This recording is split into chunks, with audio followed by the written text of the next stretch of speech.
దేవుని భక్తులు చాలా కోరికలు కోరుకుంటారు. ఉద్యోగం రావాలని, పెళ్లి జరగాలని, అప్పుల బాధ తొలగిపోవాలని రకరకాల కోరికలు కోరుకుంటారు.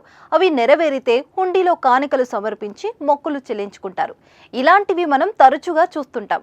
కానీ ఓ భక్తుడు కొంచెం డిఫరెంట్.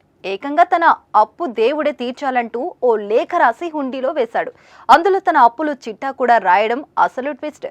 స్వామి, నాకు చాలా అప్పులున్నాయి, అవి మీరే ఎలాగైనా తీర్చండి అంటూ లెటర్ రాశాడు. అన్ని రకాల చర్మ సమస్యలకు శాశ్వత పరిష్కారం ఈ శ్రీత 9281458181.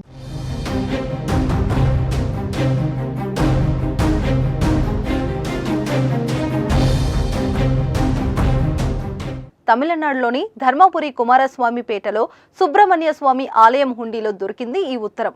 అసలు దాంట్లో ఏముందో ఓసారి చూద్దాం. తమిళనాడులో ధర్మపురి కుమారస్వామి పేటలో సుబ్రహ్మణ్య స్వామి ఆలయాన్ని దేవాదాయ శాఖ నిర్వహిస్తుంది. ప్రతి ఏటా ఈ ఆలయంలో తాయిపూసద్ తీర్థ ఉత్సవాలు ఘనంగా నిర్వహిస్తారు. ఈ ఉత్సవానికి చుట్టుపక్కల ప్రాంతాల నుంచి వేలాదిగా భక్తులు తరలిస్తుంటారు. సుబ్రహ్మణ్య స్వామికి మొక్కుకొని తమ కానుకలు హుండీలో సమర్పించుకుంటారు.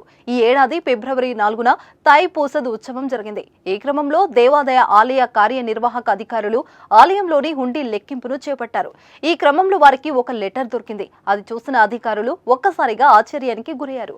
ఒక భక్తుడు తాను చేసిన అప్పులను వెంటనే తీర్చేయాలని ధర్మపురి కుమారస్వామిని లెటర్ రాసి కోరుకున్నాడు. స్వామివారు వచ్చి చదువుతారనే నమ్మకంతో తీసుకున్న ప్రతి రూపాయి అప్పు వివరాలని అందులో రాసి దానిని హుండీలో వేశాడు. తాను చాలా మందికి అప్పులు ఇవ్వాలని, వాటిని త్వరగా అందజేయాలని దేవునికి మొరపెట్టుకున్నాడు. మొత్తం 1,43,50,000 అప్పులు ఉన్నట్లు అందులో రాశాడు. అంతేకాదు మరికొందరి నుంచి తనకు రావాల్సిన 10,10,00,000 కూడా ఇవ్వాలని వేడుకున్నాడు. అంతటితో ఆగిపోలేదు. ఉత్తరం చివర శ్లోకాలను కూడా రాసి మురుగన్ కు క్రెడిట్ రావాలని ఆ దేవుణ్ణి రిక్వెస్ట్ చేశాడు.